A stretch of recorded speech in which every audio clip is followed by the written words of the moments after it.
Meus irmãos, minhas irmãs, boa noite. Que a paz de Jesus esteja em nossos corações. Meu nome é Terezinha Leite, eu sou tarefeira do Centro Espírita Casa de Amor, que fica na cidade de Macapá, capital do estado do Amapá, que por sua vez fica às margens do rio Amazonas. É a única capital situada às margens, banhada pelo rio Amazonas. Nesta noite de 19 de agosto de 2020, a nossa reflexão é sobre a caridade material e sobre a caridade moral. São Paulo, na carta aos Coríntios, no capítulo 13, ele nos fala o que é a caridade, não é? Ele primeiro faz uma descrição dos atos que nós poderíamos fazer, atitudes que poderíamos fazer, conhecimentos que possamos ter, que nada significam se não forem usados com amor. E aí ele começa descrevendo, ainda que eu fale a língua dos anjos e dos santos, né? Se eu não tiver o amor, sou como um sino ruidoso, um sino só que faz barulho, não é? Ainda que se conheça toda a ciência, se não tiver o amor, se não tiver a caridade, isso nada adianta. Se vendermos todos os nossos bens e doarmos esse dinheiro, mesmo que a gente dê o corpo para ser queimado, se não tiver amor, nada adianta, de nada adianta. Então, nessa primeira parte desse capítulo 13, ele vem nos mostrar que tudo sem amor é muito superficial, é muito frágil, é muito sem alicerce, não é? Aí mais adiante ele vem nos mostrando o que é realmente o amor. Aí ele diz: o amor é paciente, porque o que adianta saber toda a ciência, conhecer todas as coisas, saber todas as línguas, se não somos pacientes, se não somos prestativos, não é?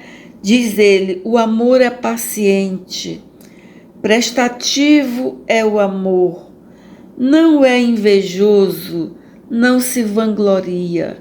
Então, o que adianta ter conhecimento de toda a ciência, se esse conhecimento não vai servir ao meu próximo?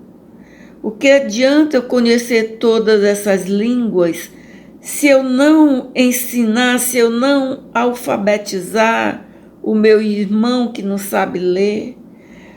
Né? O que adianta todas essas coisas, não é?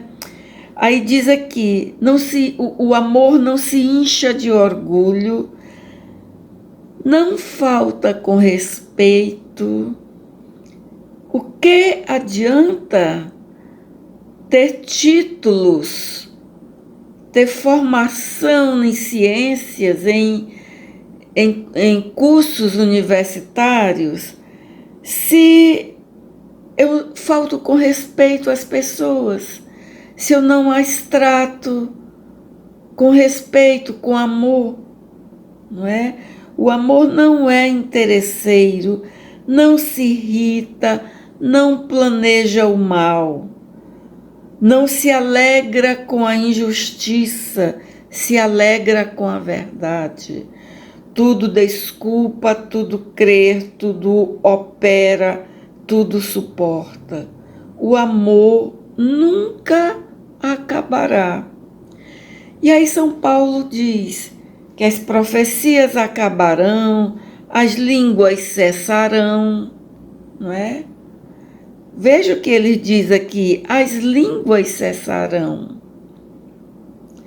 Hoje nós admiramos quem fala várias línguas. Mas aqui São Paulo nos diz que as línguas cessarão.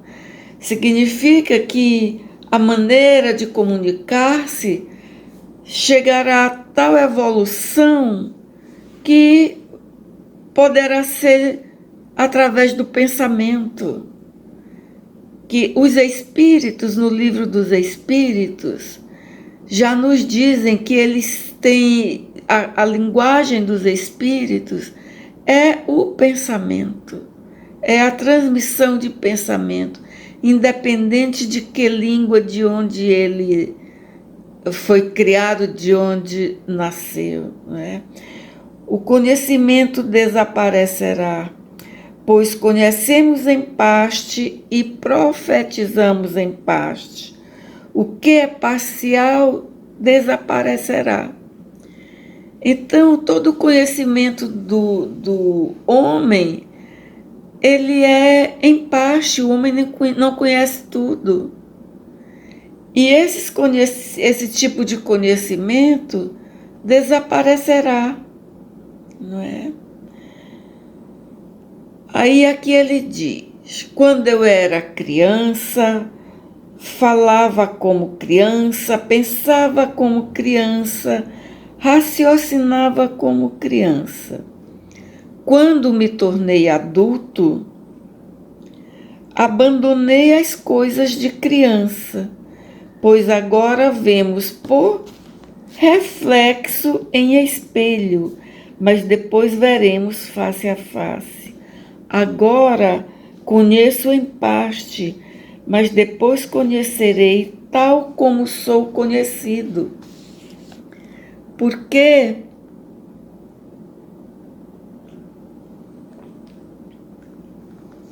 a doutrina espírita, a base da doutrina espírita, nós sempre gostamos de repetir, é a crença em Deus, a reencarnação, são bases da doutrina espírita, né?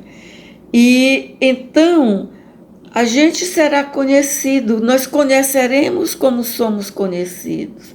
Nós somos conhecidos. Os espíritos superiores e nossos e os espíritos com os quais nós convivemos em vidas anteriores nos conhecem, sabe quem somos, o que trazemos de bagagem dentro de nós, né? Agora conheço em parte, mas depois conhecerei tal como sou conhecido. Agora permanecem a fé, a esperança e o amor, ou seja, a fé, a esperança e a caridade. Essas três coisas, e a maior delas é o amor, a maior delas é a caridade. Entre a fé, a esperança e a caridade é a maior virtude que o homem pode alcançar. Não é? E a caridade, ela pode ser exercida de várias maneiras.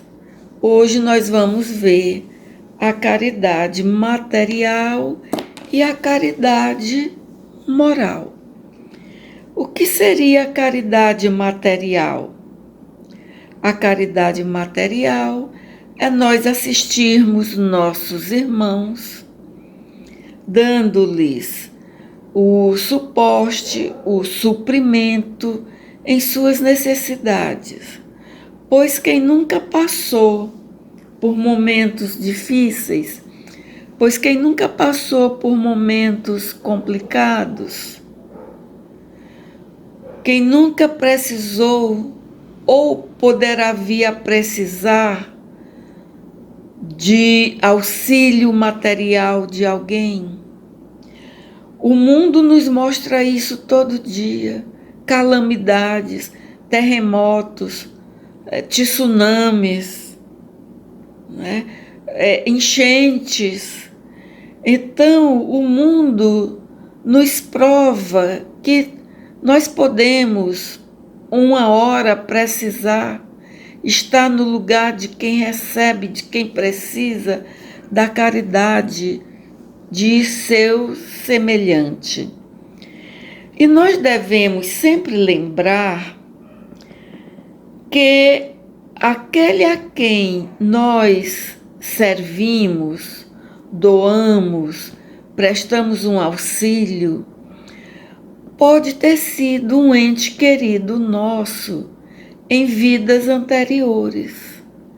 Aquele que hoje está numa situação de precisar do carinho, do apoio, da atenção, da doação de bens, da beneficência de alguém, pode ter sido um ente querido nosso, pode ter sido um pai, um filho, um irmão, ou qualquer outro parente, ou um amigo. E nós, podendo ajudar, vamos ajudar o nosso semelhante. Quanto ao bem moral, aí tem pessoas que podem dizer assim: mas eu sou pobre, eu não posso ajudar de maneira nenhuma. Tem um ditado que diz assim: ninguém é tão rico que não possa vir precisar de alguma coisa, e ninguém é tão pobre que não tenha algo a oferecer. Sim, temos muito a oferecer, pois temos o pensamento, temos a saúde, temos o momento que aparece de ser útil, não é? Então, como então eu sendo pobre, não tendo condições de ajudar materialmente, possa socorrer alguém? Por várias maneiras, pelos pensamentos, pelas palavras e pelas ações. Pelo pensamento, nós podemos orar por aqueles que desencarnaram, por exemplo, que estão desencarnando de maneira tão dolorosa. Podemos orar pelas famílias que estão tendo essas perdas, pedindo a Deus que conforte esses corações, pedindo a Maria Santíssima que envolva essas pessoas em seu manto de amor e de luz, não é? Podemos orar pelos pobres desprezados, pelos que estão sem lar, sem teto, pelos que estão nos hospitais, porque a oração, ela traz alívio e traz conforto. E fazendo as orações, a gente atrai e pede a Deus que, se a gente não puder ser a gente um instrumento de socorro ao semelhante, que Ele use alguém que esteja mais próximo, que esteja em mais condições de oferecer esse auxílio. Podemos também fazer a caridade moral através de palavras, dirigindo aos nossos semelhantes no nosso dia a dia, nossos filhos, marido, nossos irmãos, os que trabalham conosco. Podemos dar palavras de coragem, de incentivo, de amparo. Podemos também levar aos nossos irmãos que estão em situação de desesperos, pelas privações, pelos problemas emocionais. Devemos levar palavras de incentivo, de amparo, de conforto e de esperança. Devemos e podemos levar as palavras de bons conselhos para as crianças e aos jovens que estejam desorientados, que estejam indo por caminhos estranhos à boa orientação e à boa conduta. Aos velhos que estejam desamparados, que estejam em solidão, que estejam sem ter quem lhes escute, que nós possamos ouvi-los e levar-lhes palavras de carinho e de amor. Então, meus irmãos, minhas irmãs, a caridade, ela pode ser feita de várias maneiras. A maior caridade para com nosso semelhante é tratar todos como filhos de Deus e como irmãos que somos, na verdade. Que a paz de Jesus esteja conosco, ficando sempre o convite para estudarmos o Evangelho de Jesus Cristo segundo o Espiritismo. Boa noite.